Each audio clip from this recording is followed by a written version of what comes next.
Well, okay. If you have any questions, specific questions that you would like me to have a look at, please just let me know now so I can have a look at them. Otherwise, I'll just start from the beginning, and then we'll just keep going that way, just for the sake of time, because I don't want to keep us here for too long. Right. Please, if you could just give me a thumbs up if you can hear me.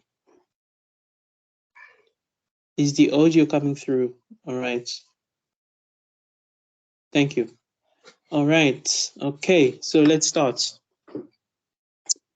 So right, welcome. Like I said, we'll be looking at a few problems dealing with integration, like we said before.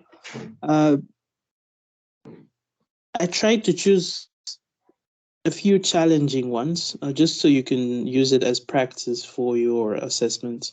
And yeah, I guess I'll just start with the partial fractions, since it seems to be a section that was particularly challenging for a lot of people. So let's look at this first example here. So we have the integral of x to the 4 minus x cubed plus x squared divided by x minus 1 times x squared plus 1, right? So as you can see, the degree, right, the highest order of the numerator is 4, right? That's the x to the 4 there. The highest order of the denominator is x cubed, right? Hopefully you can see that. That would be the x multiplying the x squared there. So it's x cubed. So you have a case where the order of the numerator is higher than the order of the denominator. And what do you do in these cases? I'm asking you guys. Divide. Right, yes. So you use synthetic division, right? Which you guys have done before. So you can divide x cubed minus, x to the 4 minus x cubed plus x squared by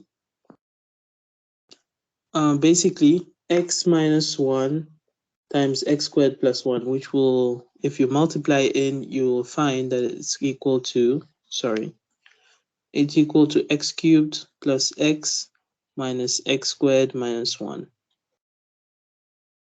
Right. So dividing x to the 4 by x cubed there, you have the x. Multiply it there, you have x to the 4, right? Plus x squared minus x cubed minus x. Adding all of this up, you'll see that you get x. So now, the results of this synthetic division give you that the integral will just become x plus x divided by x cubed plus x minus x squared minus 1 dx. So you can divide this into two separate integrals. Obviously, the first section here, the integral of x is just x squared, right, over 2. Plus now the integral of that fraction, x over x minus 1 times x squared plus 1, right, dx. And that is where your partial fractions come in. And since you have two factors in the denominator there, you have two fractions, right? So you have basically to separate this fraction in the form such as this one, right? Remember, Jonathan, yes, go ahead. that denominator, do you must still break it up, or you leave it as x squared plus 1? Oh, you can't break it up any further, right? That's the thing. You can't factorize it any further. Okay. Yeah, if it was x squared minus 1, then that's something else, because you know x squared minus 1 is just x minus 1 multiplied by x plus 1. So you can factorize it further, but at this point, this is the simplest form it can be, right? So that's why you leave it like that. Okay, thank you. Right, so now the second numerator of the second fraction will be bx plus c, because remember, like we said, I believe it was on Saturday, that the order of the numerator is 1 degree lower than the order of the denominator. So now that we have that, we have to find the values of a, b, and c. But we know that if you multiply, if you put the right-hand side here to the same denominator, you'll have that x, right? Remember, two fractions are equal if the numerators are equivalent and the denominators are equal as well, right? So x will have to be equal to a multiplied into x squared plus 1 plus bx plus c multiplied by x minus 1. And if you break it down into the two, into the coefficients with the highest and lowest x orders, you will have that there's no term in x squared on the left-hand side, so that would be 0. On the right-hand side, there's a, right, plus bx, sorry, plus b.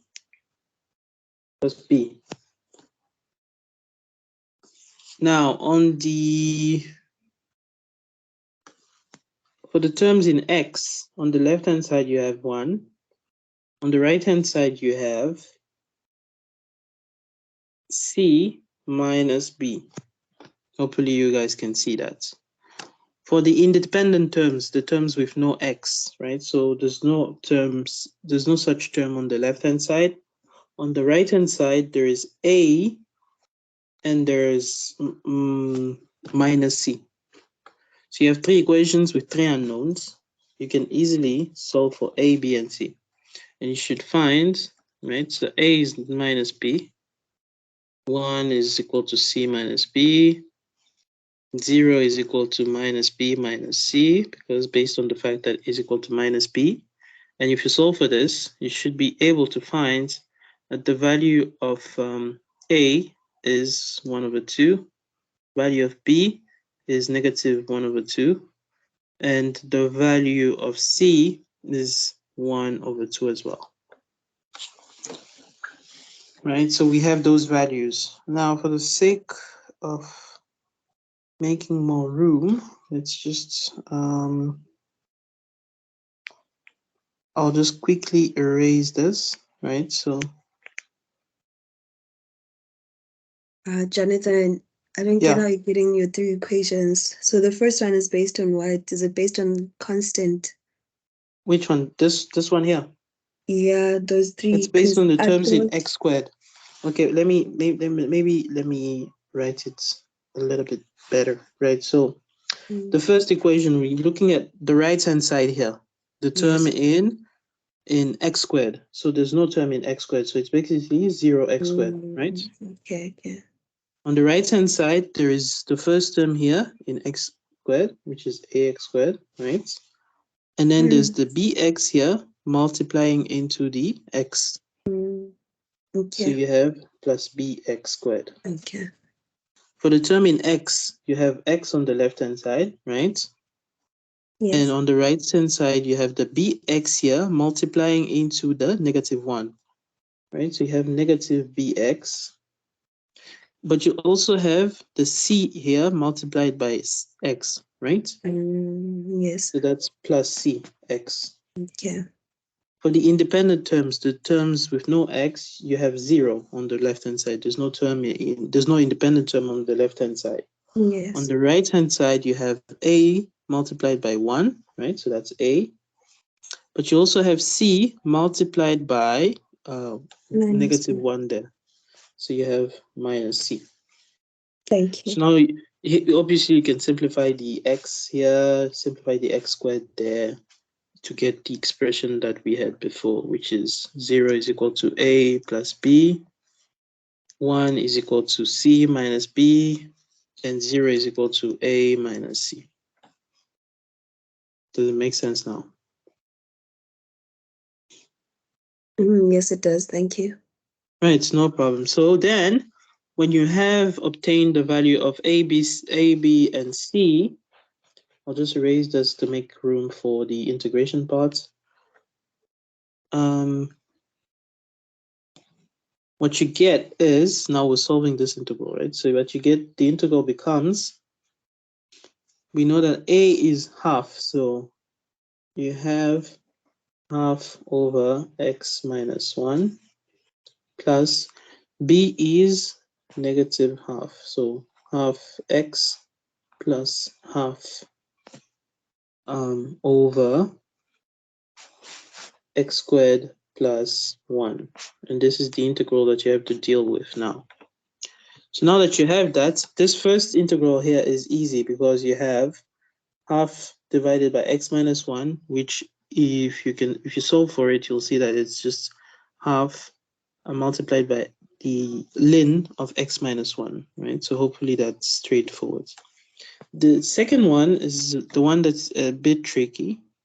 And what you might do first is get rid of the half there because it's a common factor, right? So you can pull it out. You can pull it out and you have now 1 minus x over x squared minus, all right, plus 1. That's the integral dx. Solving that integral alone, you can separate the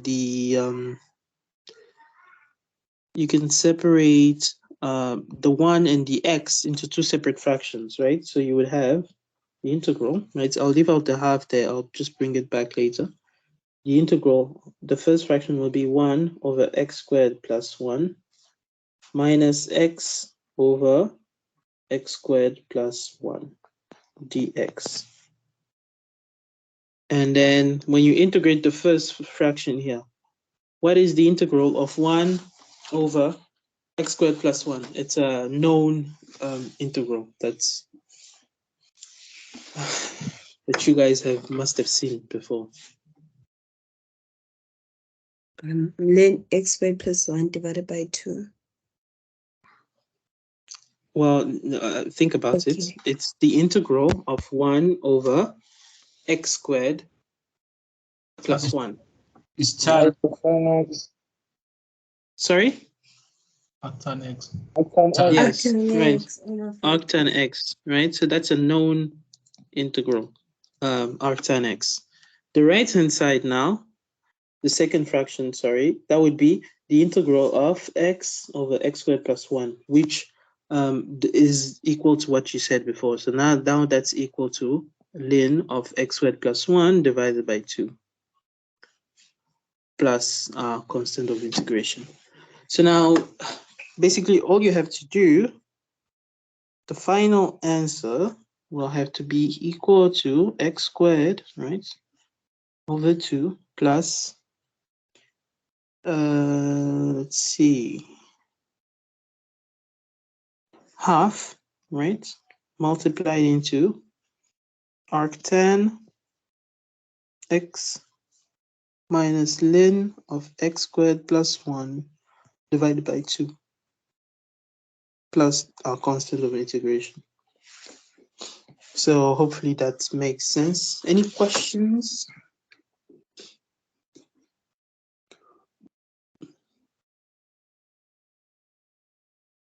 Guys, you're free to ask any questions. All questions are welcome. If you know me, you know that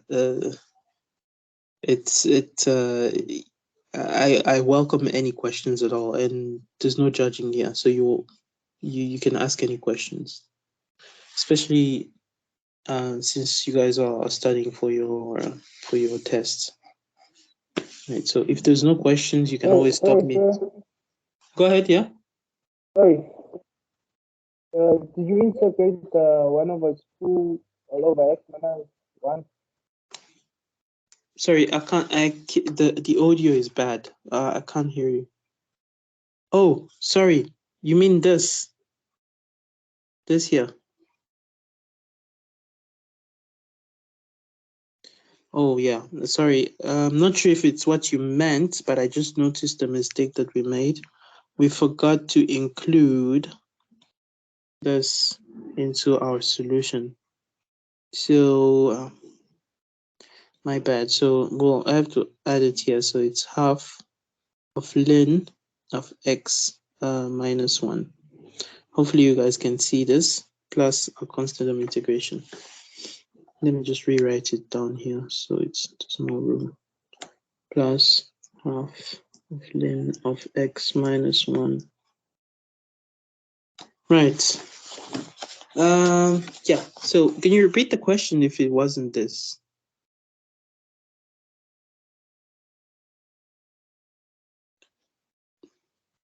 I could, oh, you can type it in the chat box as well.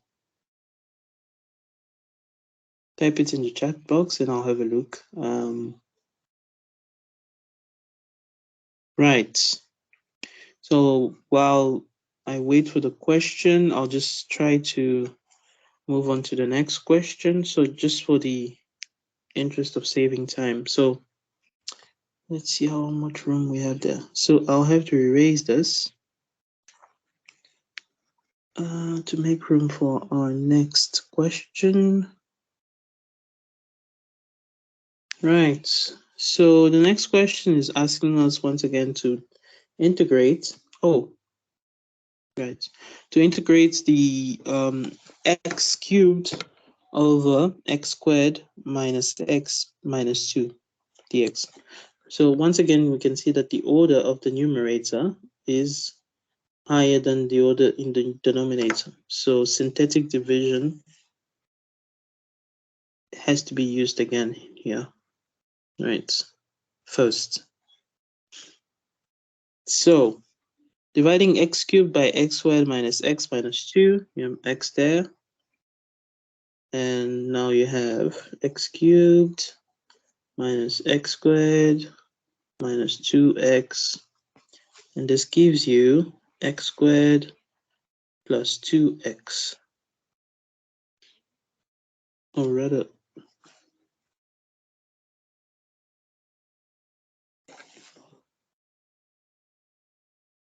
yes, x squared plus 2x. And then you can divide again. So that will be plus 1. Then you have x squared minus x minus 2. And when you sum this up, you'll have 3x plus 2. That should be your remainder. And now our integral becomes, let me just make some room for this. I'll erase this. So our integral becomes the integral from 3 to 4 of 3x plus 2, which is our remainder, over x squared minus x minus 2 plus x squared plus 1 dx. Right.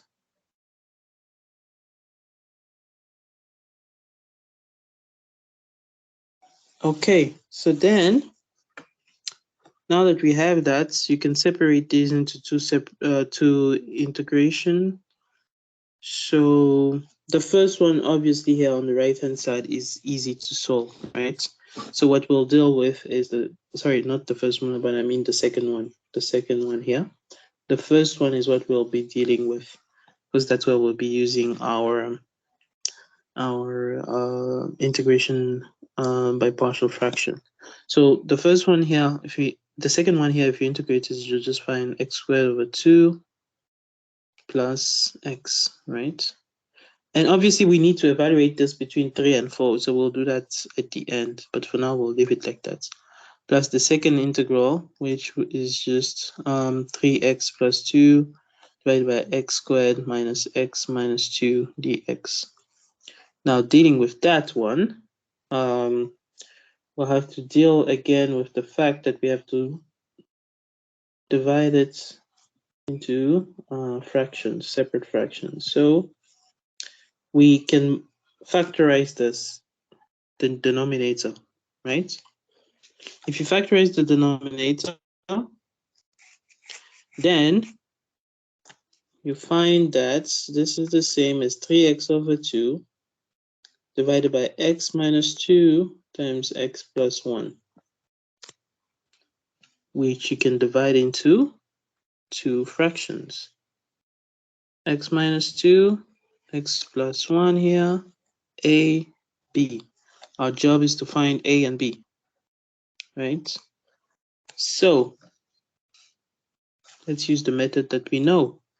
We know that for these two fractions to be equal, the numerators have to be equal as well, because we already know the denominators are equal there.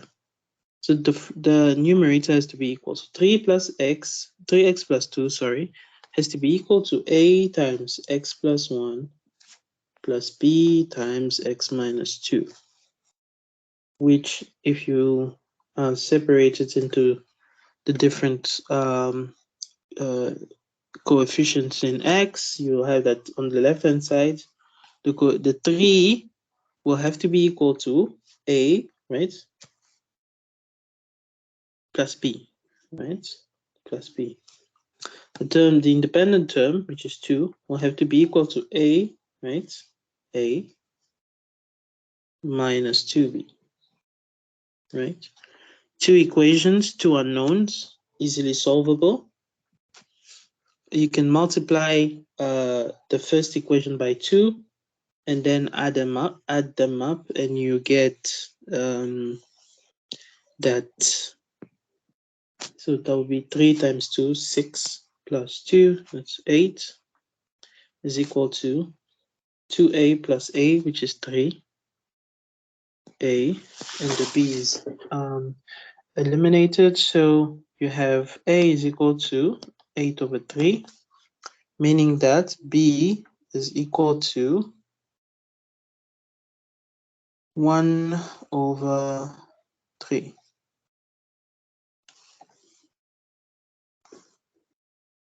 Right? If I'm not mistaken, yeah, 1 over 3. Yeah, right. So then, now that you know that, you bring it back to the integral. So now the integral becomes the integral from 3 to 4, right,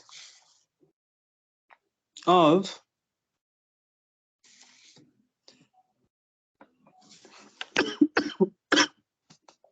sorry, 3 to 4 of 8 over 3 divided by x minus 2 plus 1 over 3 divided by x plus 1 dx.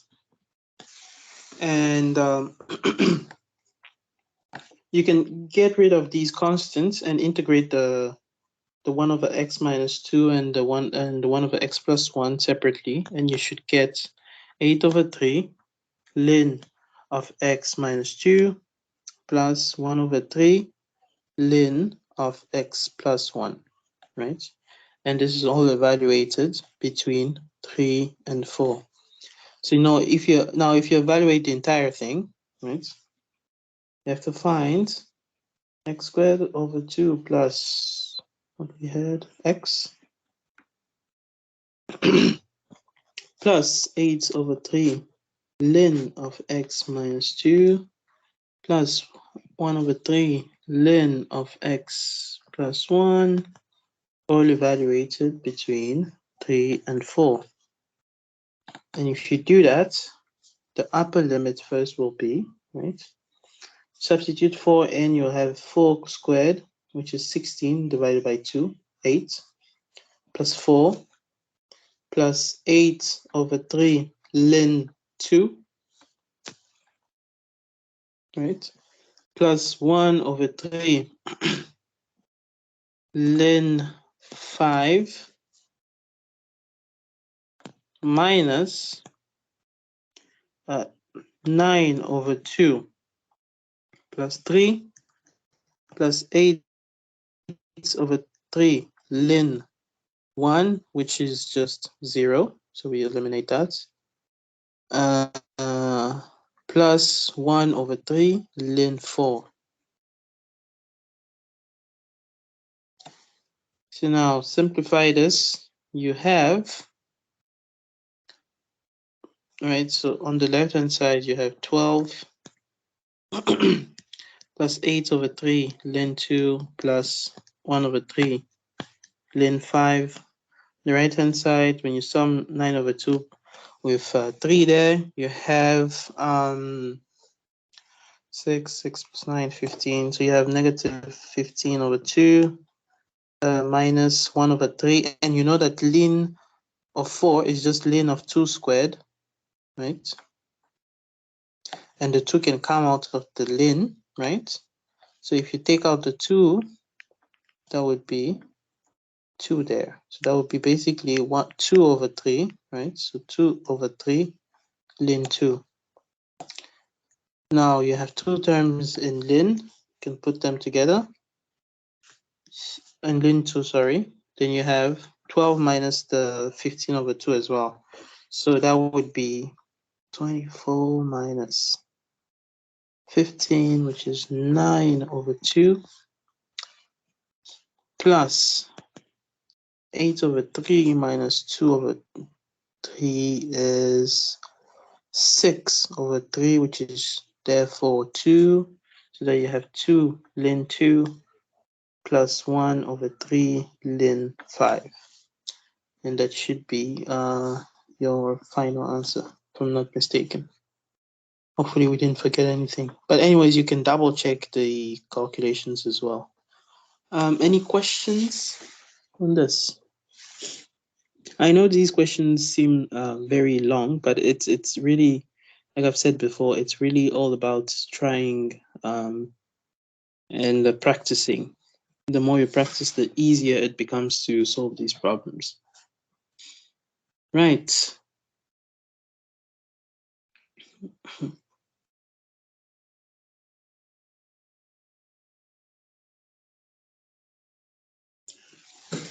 Okay. Any questions?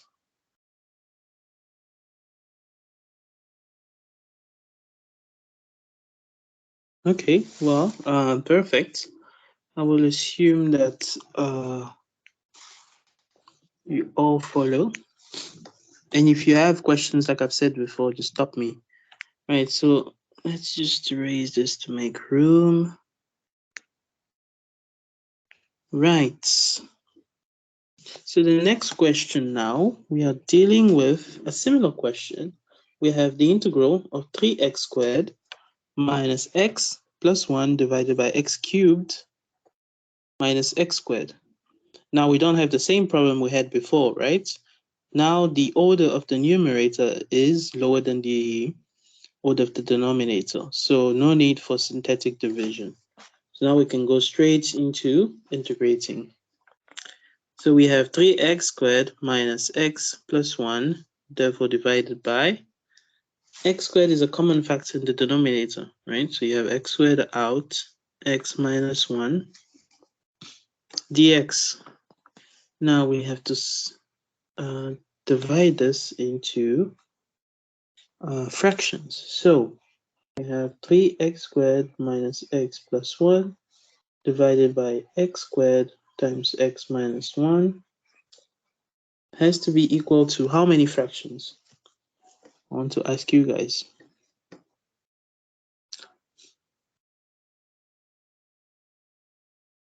2. Right, 2.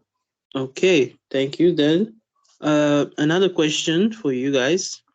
What would be the numerators for the first fraction, for example? ax plus b. Right, thank you. And the second one? C. Right. Once again, we're looking for A, B, and C. Use the method that we've used before. We have 3x squared minus x plus 1 has to be equal to ax plus b put this to the same denominator, right? Multiply by x minus 1 plus cx squared. 3x squared minus x plus 1 has to be equal to, you multiply this into the two brackets there, so you have ax squared minus ax plus bx minus b plus cx squared. Now we have, therefore, on the left-hand side, the term in x squared, 3, will have to be equal to a plus c, right?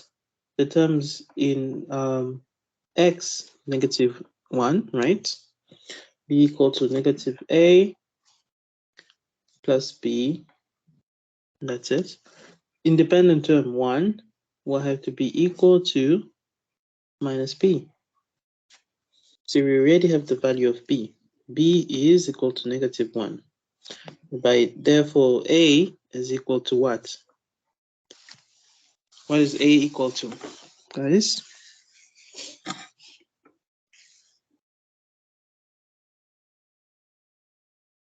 And what is c equal to? Is it 0? No. Sorry? Sorry, let me work it out. Yeah, try, guys. Take your time. We have b. b is negative 1. C equals to 3. C is equal to 3. Okay, thank you. What about a? A is equal to 2. A A equals is equal to 0. Right, 0. Think about it. If c is 3 in the first equation here, then you have a plus c is equal to 3, which means that a plus 3 is equal to 3. That means that a has to be 0. Okay. So a is equal to 0. So that's That's possible. good. Yeah, it is possible. It is possible. Remember, the values of a, b, and c can be any real values, right? So now that you have that, your fractions will therefore look like the integral now from, there's no boundaries, so it's just a normal simple integral of negative 1, right? Because there's no a there, negative 1 over x squared plus 3 divided by x minus 1 dx. Right, so that's what your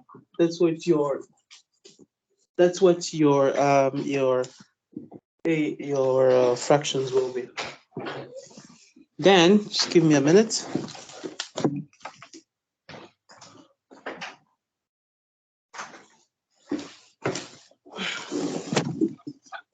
Right, so then you can easily integrate the first fraction here, which is negative 1 over x squared, and that should give you what? I want you guys to integrate this entire thing and tell me what you get. 1 over x. That's for the first fraction, right? So, okay, what about the second? Plus ln x minus 1. No, 3 times ln x minus 1. Right, thank you. Plus the constant of integration. Right. Any questions here? This one was pretty straightforward. But hopefully you guys are getting more used to seeing partial fractions, which is the whole point of the session. Just practice, practice, practice. Any questions at all? Okay, good. So moving on.